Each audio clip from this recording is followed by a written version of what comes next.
এগুলো সম্পূর্ণ মাটি ছাড়া কাগজের টুকরো, পুরনো পেপার, পুরনো ছেঁড়া কাপড়, সুতির কাপড়, যেকোনো কাপড় এবং সবজির খোসা, ফলের খোসা, শুকনো গোবর এই সমস্ত মিশিয়ে সম্পূর্ণ গাছগুলো দেখলাম তাতে একটি আশানুরূপ ফলই পাওয়া গেছে।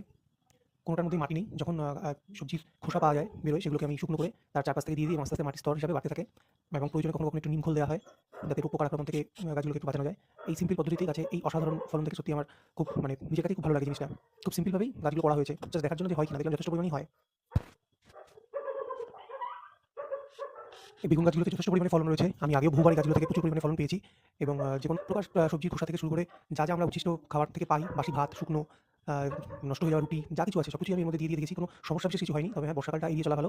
শীতকাল এবং গরমকালে যথেষ্ট পরিমাণে এগুলো দেওয়া যায় এবং এইভাবেই আমার গাছে ফলন আসছে এবং কোনো রোগ পোকার আক্রমণ এতে আমি করে পাইনি। জিনিসটা খুবই অন্যরকম লাগলো যে মাটির প্রয়োজন নেই এটলিস্ট ছাদ বাগান করতে। এটা বোঝা গেল। যাও, যাও, যাও। সাপড়ে দাও, আমাকে সাপড়ে দাও।